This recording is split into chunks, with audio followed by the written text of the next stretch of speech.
Olá, Rafael. Olá a todos que acompanham o canal.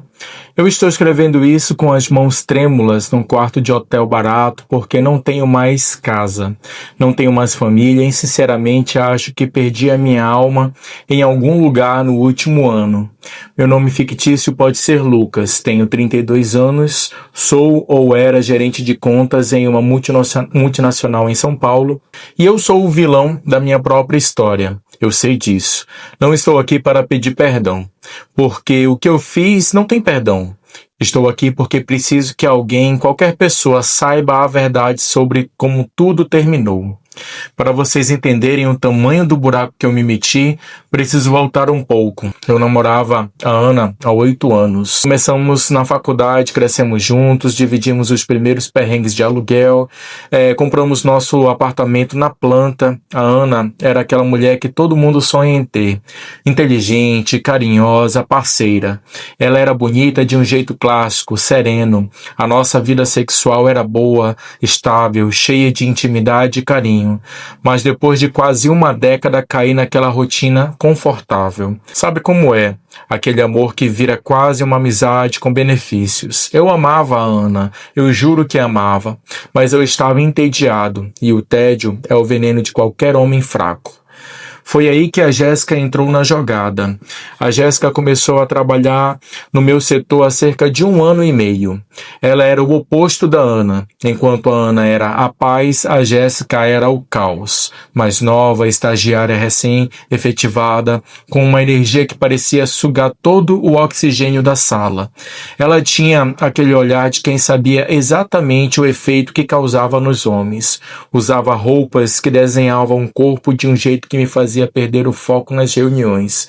O perfume dela ficava impregnado no elevador depois que ela saía. No começo era só amizade de trabalho, almoço em grupos, happy hour na Vila Madalena, mas a tensão entre nós começou a crescer. Era algo físico, quase elétrico. Eu pegava ela me olhando do outro lado da mesa com um sorriso de canto de boca, mordendo a tampa da caneta de um jeito que, sinceramente, fazia o meu sangue ferver. Eu sabia que estava brincando com fogo. Eu sabia que tinha uma mulher incrível me esperando em casa que estava planejando o nosso casamento. Mas a adrenalina de ser desejado daquela forma, com aquela urgência quase adolescente, começou a me cegar. A gente começou a trocar mensagens fora do horário, coisa boba no início, memes, fofoca de escritório. Depois as mensagens foram ficando mais ousadas, elogios de duplo sentido, fotos que não mostravam nada, mas sugeriam tudo. Eu chegava em casa, beijava minha esposa e ia para o banho pensando na Jéssica, pensando na boca dela, no jeito que ela jogava o cabelo. Eu me sentia culpado? Sim, mas a excitação era maior que a culpa. Era como uma droga. Eu me sentia vivo, desejado, perigoso. O ponto de ruptura foi numa viagem de trabalho para o Rio de Janeiro. A empresa mandou nós dois para uma conferência. 3 dias, hotel pago, longe de casa, longe da Ana, longe da minha consciência. Na primeira noite, depois de jantar com um cliente, ficamos só nós dois no bar do hotel. O álcool subiu, a conversa fluiu para assuntos pessoais e aquela barreira invisível que eu mantinha por respeito aos meus 8 anos de namoro simplesmente ruiu. Ela colocou a mão na minha coxa por baixo da mesa. O toque dela era quente, firme. Ela subiu a mão devagar, olhando nos meus olhos, desafiando meu autocontrole. Eu senti um arrepio percorrer a minha espinha, e naquele momento eu não pensei na Ana, não pensei no apartamento, nos planos, na lealdade, só conseguia pensar em subir para o quarto com ela.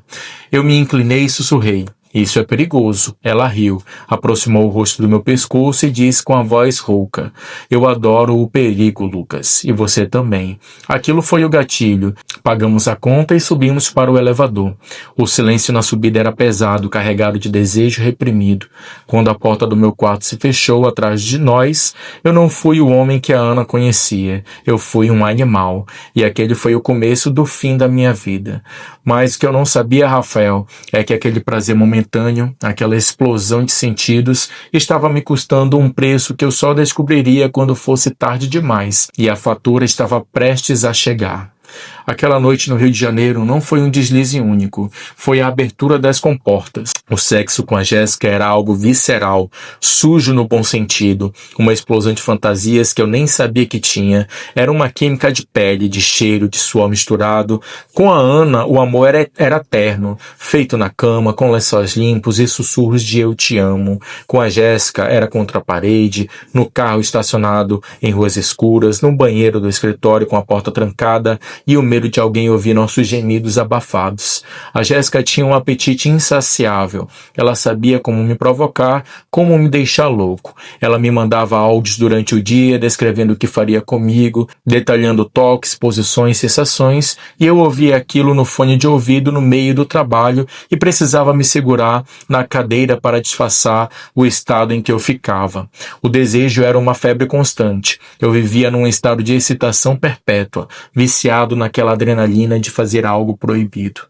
E eu me tornei um mentiroso profissional. Vou ficar até mais tarde no escritório, amor. O fechamento do mês está complicado. Vou jogar futebol com o pessoal. Não me espera acordada. A Ana, na sua inocência e confiança absoluta, acreditava. Por que ela duvidaria? Eu sempre fui o namorado perfeito. Eu chegava em casa exausto, não de trabalhar, mas de ter gastado toda a minha energia física com outra mulher. Eu tomava banho para tirar o cheiro da Jéssica da minha pele, esfregando sabonete com força como se pudesse limpar a traição. Depois deitava ao lado da Ana, abraçava e dormia. Às vezes ela tentava iniciar algo, passava a mão no meu peito, buscava intimidade e eu muitas vezes rejeitava. Dizia que estava cansado, estressado. A ironia cruel é que eu estava gasto, mas não por ela. Isso durou meses, meses de uma vida dupla. Eu estava vivendo no limite, achando que era invencível, que podia ter o melhor de dois mundos, a estabilidade emocional da Ana e a aventura carnal da Jéssica. Eu era egoísta, vaidoso e estúpido. Mas a realidade tem um jeito engraçado de te dar um soco na cara quando você menos espera. Cerca de 4 meses depois que tudo começou, a Jéssica me chamou para conversar. Não foi no escritório nem no motel. Foi num café em plena luz do dia. Ela estava pálida, sem maquiagem, mexendo nervosamente na xícara. O brilho provocante tinha sumido. Lucas, minha menstruação atrasou. Ela disse sem rodeios. O mundo parou. Sabe aquele zumbido no ouvido que falam nos filmes? É real. Eu senti o sangue drenar no meu rosto. Atrasou quanto tempo? Perguntei, a voz falhando. 3 semanas. Eu fiz 2 testes de farmácia de manhã. Deram positivo. Eu fiquei mudo. Olhei para a barriga dela, ainda plana, e senti um enjoo violento. Um filho. Eu ia ter um filho. Não com a mulher que eu amava e planejava um futuro, mas com a amante que virou a minha cabeça. O que a gente faz? Ela perguntou com os olhos cheios de lágrimas. Pela primeira vez vi a menina assustada por trás da mulher fatal. Eu não tive coragem de sugerir nada drástico. Apesar de ser um canalha, eu não conseguia dizer para ela livrar-se do problema. Assumi a responsabilidade ali, naquele momento, pelo menos verbalmente.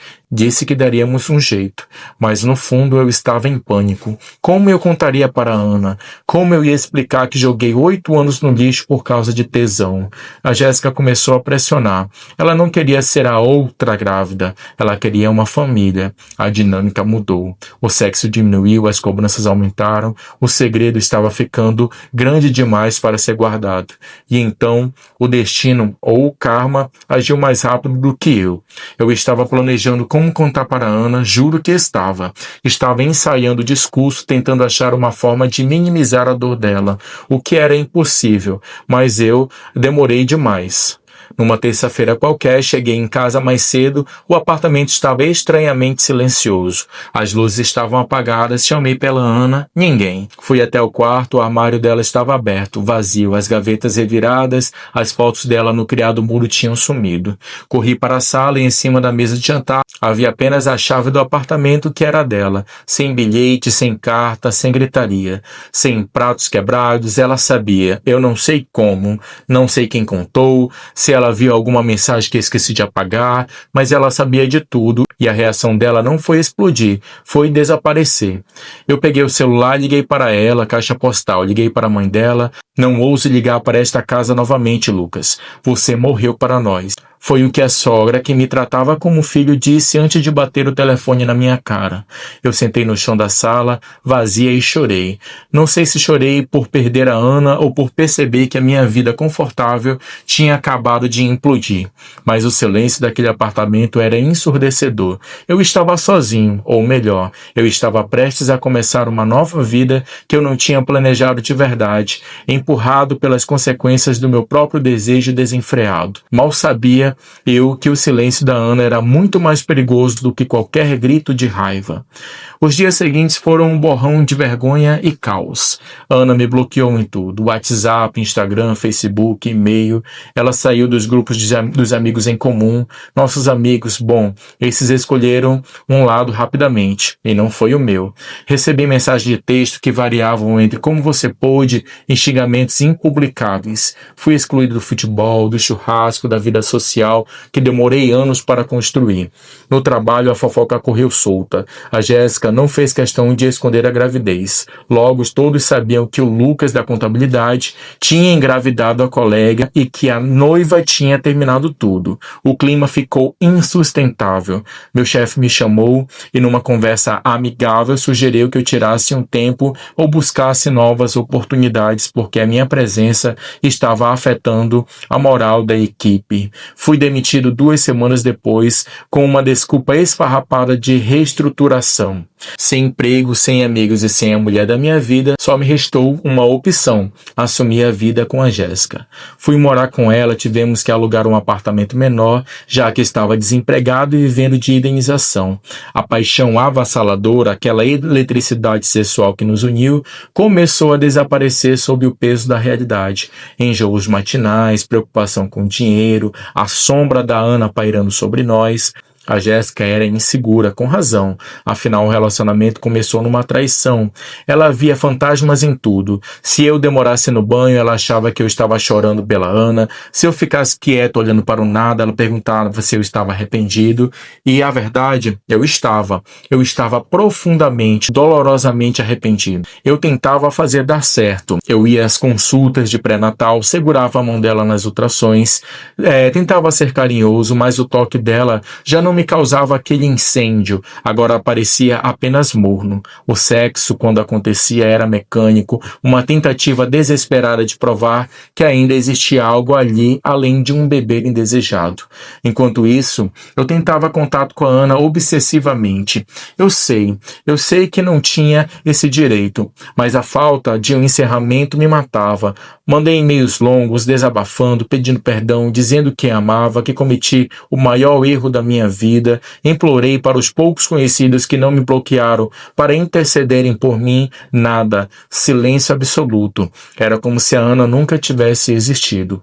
A Jéssica viu essas mensagens um dia. Pegou o meu celular desbloqueado. Foi a nossa primeira grande briga. Ela gritou, jogou coisas, disse que eu não amava o filho dela, que eu ainda estava preso no passado. Você tem que esquecer essa mulher, Lucas. Ela te odeia. Eu estou aqui carregando seu filho. Ela berrava com o rosto inchado de choro.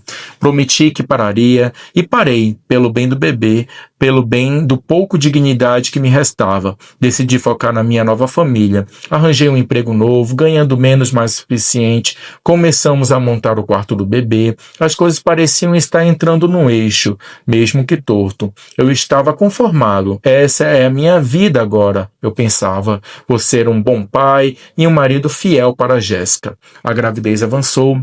8º mês, 9º mês, estávamos na reta final. A tensão em casa tinha diminuído. Eu não tinha olhado para outra mulher desde um dia em que a Ana foi embora. Eu estava me esforçando, Rafael, juro por Deus, tentando ser um homem decente. Foi aí, cerca de um mês atrás, que o impensável aconteceu. Eu estava numa loja de departamentos comprando as últimas coisas para a mala da maternidade, quando vi a Ana. Meu coração parou. Ela estava linda. Parecia mais leve, o cabelo estava diferente, mais curto. Ela me viu e, para minha surpresa, surpresa, ela não virou a cara, ela não saiu correndo, ela apenas me olhou com uma expressão indecifrável e acenou levemente com a cabeça. Eu me aproximei com as pernas tremendo. Oi, Ana, consegui dizer. Oi, Lucas. A voz dela era calma, fria, mas não hostil. Conversamos brevemente, coisas superficiais. Ela perguntou se eu estava bem, se o bebê estava para nascer. Eu respondi gaguejando, então ela soltou a isca. Sabe, Lucas, eu estava arrumando umas caixas velhas e encontrei aquele chaveiro do seu avô, aquele de couro com uma bússola velha. Meus olhos se encheram de lágrimas instantaneamente. Aquele chaveiro era a única lembrança física que eu tinha do meu avô que me criou. Eu achava que tinha perdido na mudança. Você ainda tem? Perguntei. Tenho. Eu ia jogar fora com o resto das suas coisas, mas eu sei que ele é importante para você. Não tive coragem. Ana, por favor, eu preciso dele. Tudo bem, ela disse olhando no relógio. Olha, eu não ando com ele por aí, mas se você quiser buscar, passa lá em casa no sábado de manhã. Vou estar fazendo uma limpeza antes de doar uns móveis. Se não for buscar no sábado, eu vou colocar na caixa de doação, aí já era. Sábado. O médico tinha dito que o bebê da Jéssica poderia nascer a qualquer momento, mas a data prevista era para a semana seguinte. O sábado seria 6 dias após a data ideal, mas o bebê ainda não tinha dado sinais. Sábado, hesitei. É que a Jéssica pode entrar em trabalho de parto. Ela deu de ombros, indiferente. É sábado ou lixo, Lucas. Você decide. É só um chaveiro, afinal. Ela se virou e foi embora, me deixando ali no meio do corredor das fraldas, com um coração na boca e uma escolha a fazer. Eu precisava daquele chaveiro e lá no fundo eu precisava ver a Ana uma última vez, num ambiente controlado para dizer adeus de verdade. Eu não sabia, mas eu estava caminhando direto para a guilhotina. Muito bem, pessoal, vamos descobrir agora como é que vai ser essa vingança, né, que a Ana vai fazer aí com o Lucas, né? O que será que ela vai aprontar? Aproveite, se você está assistindo até agora, ainda não é inscrito, já se inscreve, curte esse vídeo e no final deixe um comentário me dizendo o que você achou desse relato. Vamos lá, a continuação. A semana passou arrastada. O bebê, nosso menino, decidiu ser pontual com um atraso. A data prevista passou e nada. A Jéssica estava enorme, desconfortável, inchada. O humor dela oscilava entre fúria e choro. Eu estava lá, firme, fazendo massagem nos pés dela, cozinhando, limpando a casa, mas minha mente estava no sábado. Eu não contei para a Jéssica que encontrei a Ana, jamais poderia. Ela entraria em colapso. O ciúme dela pela Ana era algo patológico. Mesmo sem a Ana fazer nada, se eu dissesse que ia na casa da minha ex pegar o chaveiro, a Terceira Guerra Mundial começaria na minha sala. Decidi que mentiria. Uma mentiria branca. Diria que fui resolver uma pendência burocrática do carro, ou comprar algo específico que faltou. Seria rápido. A casa da Ana ficava uns 30 minutos. Eu iria, pegaria o chaveiro, agradeceria e voltaria. O destino quis que meu filho nascesse na sexta-feira à noite. Foi um parto difícil, longo, a Jéssica sofreu muito e eu fiquei ao lado dela o tempo todo, segurando a mão, vendo o nascimento daquele serzinho. Quando ele saiu e chorou, eu chorei junto. Era meu filho, saudável, perfeito. Naquele momento, no quarto do hospital, com a Jéssica exausta e o bebê no colo dela, eu senti uma paz que não sentia há muito tempo. Pensei, ok, errei muito, mas Deus me deu uma segunda chance. Essa é a minha família.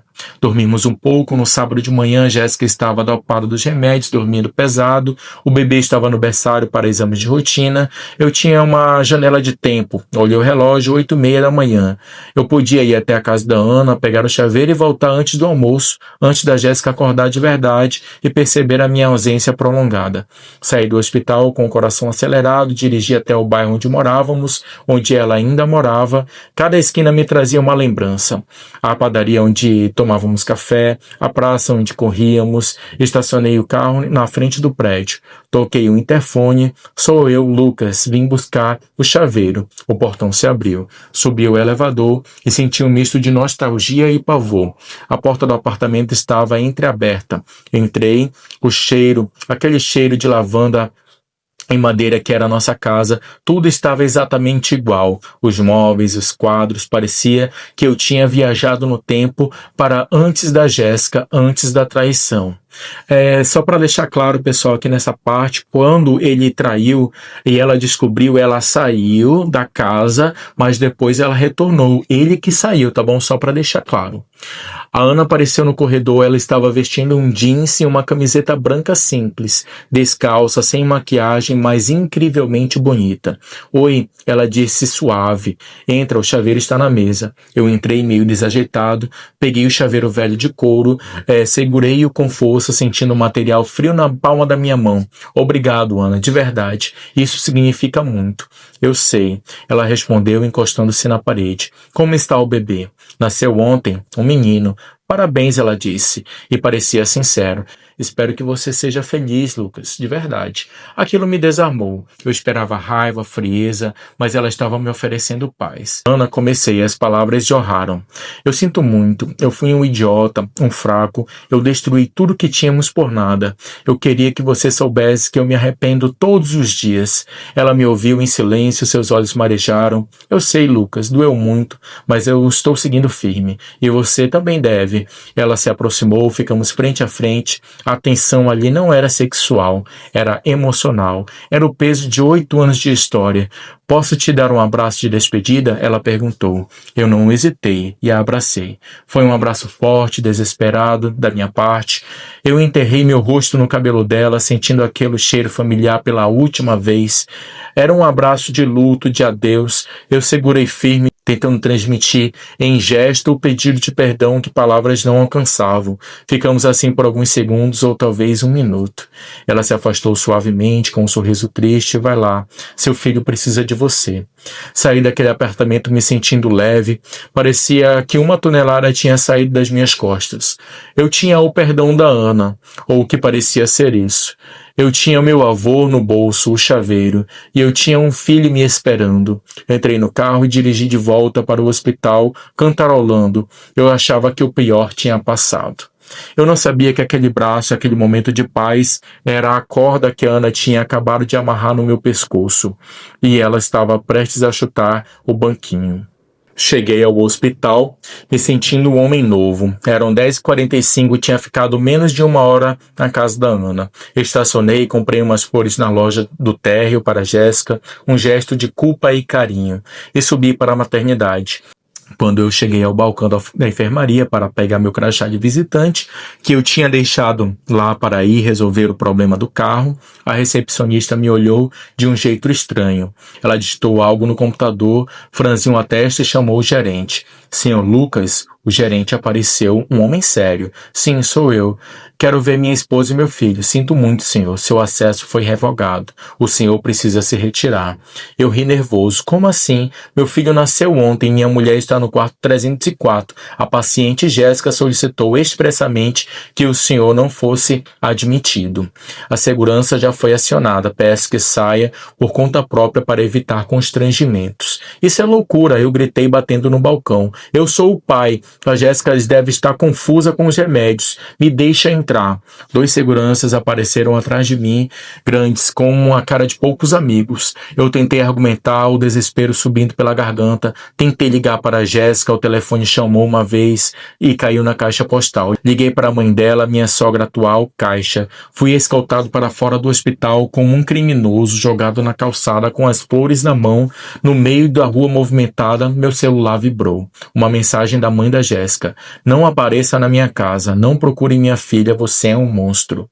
Eu não entendia o que tinha acontecido naquela hora em que eu estive fora. O que poderia ter mudado tudo tão rápido? Foi aí que chegou uma mensagem da Jéssica, não era texto, era um vídeo. E logo abaixo, um encaminhamento de uma mensagem que ela tinha recebido. Abri o vídeo com as mãos suadas, era uma gravação de uma câmera de segurança, uma câmera de alta definição focada na porta da entrada de um apartamento. O apartamento da Ana. O relógio no canto da tela marcava 9h30. Mostrava eu chegando, tocando a campainha, entrando. O vídeo avançava rápido, 10h15. Mostrava eu e Ana na porta da saída. Então, o abraço, mais o ângulo. Meu Deus, o ângulo. A câmera estava posicionada de cima. Mostrava eu agarrando a Ana com força, meu rosto enterrado no pescoço dela, a mão dela nas minhas costas puxando a minha camisa. Pela imagem sem som, não parecia um abraço de despedida triste, parecia a preliminar de um sexo selvagem, ou um momento pós-coito, onde o casal se despedia com paixão. Parecia que estávamos nos beijando. Evidentemente, durou tempo suficiente para parecer posse, intimidade e traição. E então, li a mensagem que estava abaixo do vídeo, a mensagem que a Ana enviou diretamente para o celular da Jéssica, enquanto dirigia feliz de volta para o hospital. Oi, Jéssica, desculpa te mandar isso num momento tão delicado, mas o Lucas acabou de sair daqui. Ele veio me ver, disse que não aguentava mais fingir que estava feliz com essa obrigação que vocês têm. A gente teve uma recaída. Foi mais forte que a gente. Ele ao menos tomou banho e trocou de roupa entre e aí segurar o filho de vocês? Parabéns por ficar presa a ele pelos próximos 18 anos. Espero que seja tudo que você sonhou. Sorte a sua, porque eu não quero mais ele de volta, pode ficar com o resto.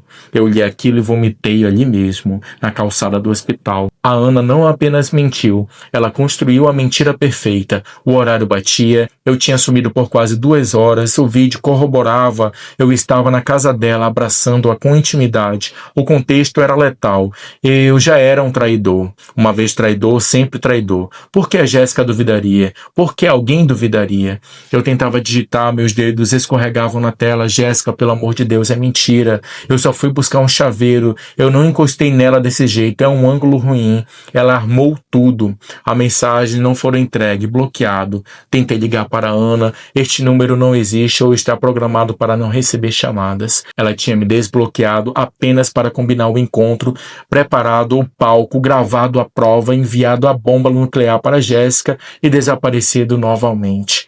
Eu estava na rua, com um buquê de flores murchas, proibido de ver meu filho em um dia de vida, acusado de trair minha atual mulher com a ex, no dia do nascimento do nosso bebê. A vingança não é um prato que se come frio. No caso da Ana, foi um prato servido, cirurgicamente gelado. Eu engoli cada pedaço sem nem perceber que estava envenenado. Já se passaram 3 semanas, eu não vi meu filho desde aquele dia. A Jéssica entrou com uma medida protetiva, alegou violência psicológica com um histórico de traição e o vídeo que ela mostrou para a polícia e para o advogado, o juiz concedeu temporária. Eu não posso chegar a 500 metros dela ou do bebê. Meus próprios pais não acreditam em mim. Fui à casa deles chorando, implorando ajuda. Minha mãe olhou para mim com um desprezo que eu nunca vi na vida. Lucas, a Ana era uma santa. Você a traiu. Agora você trai a mãe do seu filho. No dia em que o menino nasceu com a Ana, você é doente? Mãe, eu não fiz nada, fui buscar o chaveiro do vô. E para buscar um chaveiro você precisa agarrar a mulher daquele jeito? A Ana mandou mensagem, Lucas. Ela disse o que vocês fizeram. Por que ela mentiria agora? Ela já tinha se livrado de você. É vingança, mãe. A Ana, aquela menina doce, para de culpar os outros pela sua falta de caráter. A única coisa que eu quero saber é por que você destruiu sua vida com um bebê, sendo que a Ana aparentemente estava disposta a te aceitar de volta. Já que vocês foram para a cama, você é burro, além de canalha. Essa foi a frase de apoio da minha mãe. Meus advogados dizem que vai demorar meses para conseguir um regime de visitação. O teste de DNA já foi solicitado pela família da Jéssica, como se quisessem provar que eu nem sou o pai para me tirar de vez da jogada. Eu sei que sou, ele é minha cara, mas a humilhação continua. Eu passo os dias nesse quarto de hotel, revendo o vídeo que a Jéssica me encaminhou. Eu olho para aquele abraço, eu vejo o meu desespero, minha gratidão, meu adeus. Mas o mundo vê luxúria. O mundo vê 2 amantes se reencontrando. A Ana foi brilhante. Ela usou a minha maior fraqueza, o sentimentalismo e a culpa, contra mim mesmo. Ela sabia que eu iria pelo chaveiro. Ela sabia que eu a abraçaria. Ela sabia que a Jéssica era insegura. Ela conectou os pontos e explodiu a ponte enquanto eu ainda estava nela. Eu mandei uma mensagem para a Ana de um número novo ontem. Por quê? Por que tanta crueldade? Eu perdi meu filho. A resposta veio minutos depois, antes do número ser bloqueado também. Você perdeu seu filho por 3 semanas. Eu perdi 8 anos da minha vida e a minha capacidade de confiar em alguém de novo. Acho que estamos quites. Ah, o chaveiro era uma réplica que eu comprei na feirinha. O do seu avô eu joguei no rio Tietê no dia em que você saiu de casa. Estou aqui falando para vocês, não para pedir pena. Eu mereci perder a Ana. Talvez eu merecesse ficar sozinho. Mas ser impedido de ser pai, de ser taxado como o pior tipo de ser humano, aquele que trai a mulher no puerpério, isso é um castigo que eu não desejo para ninguém. A lição que fica, Rafael, e para todos os seus inscritos é simples e brutal. Cuidado com quem você fere. O silêncio de uma pessoa boa quando é traída não é fraqueza. É o tempo que ela está levando para carregar a alma. A Ana não errou o tiro. Muito bem, meus amigos, chegamos ao fim de mais uma história, mais um relato verídico aí do Lucas, né, nome fictício. Caramba, mas que vingança, hein? O que a Ana fez com ele foi uma vingança daquelas bem bonitas mesmo, né? O cara tá ferrado, meu irmão. Além de ter sofrido, de não poder mais ficar com o filho, ainda perdeu o chaveiro porque ela foi tão ardilosa que ela ainda fez uma réplica antes de dar para ele e jogou o verdadeiro lá no rio Tietê. Mas que vingança doce, hein? Rapaz, realmente foi feio nessa situação. Mas foi um preço que ele pagou por ter traído ela, né? Ela, como ela disse, perdeu 8 anos da vida dele e ele perdeu 3 semanas de ver o filho dele, né? Então, como ela diz, eles estão quites. Mas é isso, pessoal. Deixem aqui nos comentários palavras para esse rapaz aí, para o Lucas, né? Palavras de consolo ou de apoio, que com certeza ele vai estar vendo a história dele aqui no canal. Então é isso, pessoal. Deixem aí nos comentários o que vocês acharam dessa história. Mas é isso. Muito obrigado aí pela tua companhia. Fica com Deus e até o próximo vídeo, se Deus quiser. Um abraço e tchau, meus amigos.